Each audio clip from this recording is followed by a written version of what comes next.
Olivier Growin, je suis chargé de projet à la direction opérationnelle des projets du groupe Engie.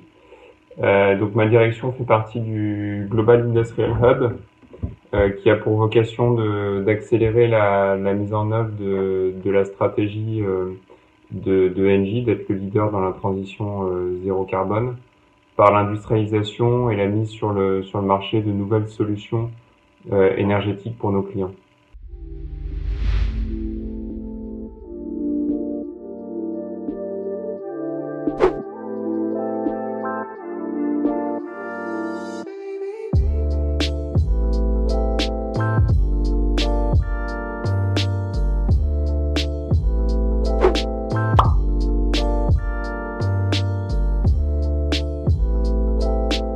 Oui, alors l'objectif du projet Salamandre au sein de Smartport City, c'est de contribuer à valoriser des déchets non recyclables comme du bois en fin de vie ou des combustibles solides qui sont composés de déchets divers et à décarboner des usages énergétiques par la fourniture de gaz et de chaleur renouvelable au niveau du territoire, donc en particulier de la zone industrielle-portuaire.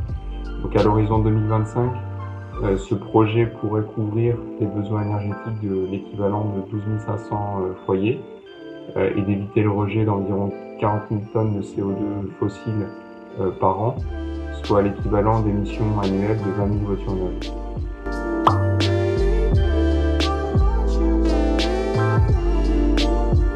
Oui, alors la technologie, elle fait appel à plus de 10 ans de recherche appliquée au sein d'Engie. Nous nous appuyons sur une plateforme semi-industrielle qui se situe à Saint-Fond dans la vallée de la Chimie en Rhône-Alpes. C'est la plateforme Gaia qui a été financée pour partie de l'ADEME et également d'Engie.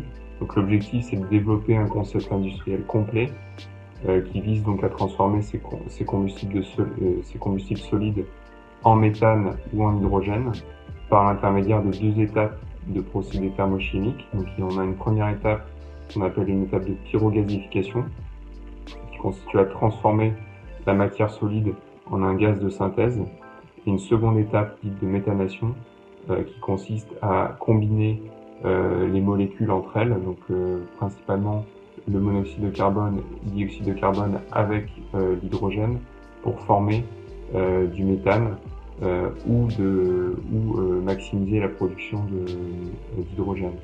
Donc c'est schématiquement en fait comme une raffinerie, sauf que c'est une raffinerie qui est bio. Donc le gaz vert produit est ensuite injecté dans les réseaux de transport et distribution pour pouvoir être acheminé jusqu'à son utilisation finale.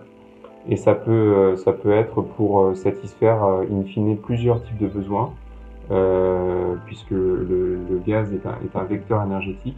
Donc il peut satisfaire des besoins pour l'industrie gazo-intensive, particulièrement présente sur le territoire du port, en tant que carburant pour le transport lourd, donc le transport routier et maritime principalement, pour la production d'électricité, ou éventuellement pour le secteur du résidentiel et du tertiaire. Donc cette nouvelle filière, elle a un potentiel de création de nombreux emplois locaux, pérennes et non délocalisables qui n'existent pas aujourd'hui, mais qui existeront demain grâce à cette nouvelle filière.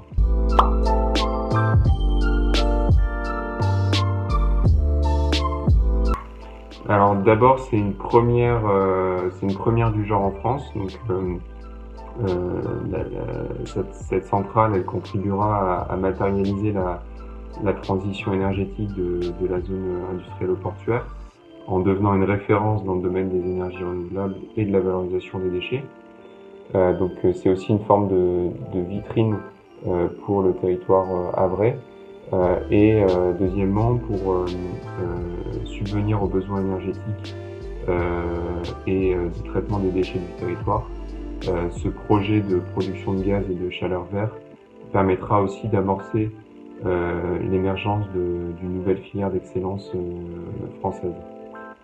Et pour cela, le territoire du Havre est un parfait, une zone idéale pour pouvoir implanter ce type de projet.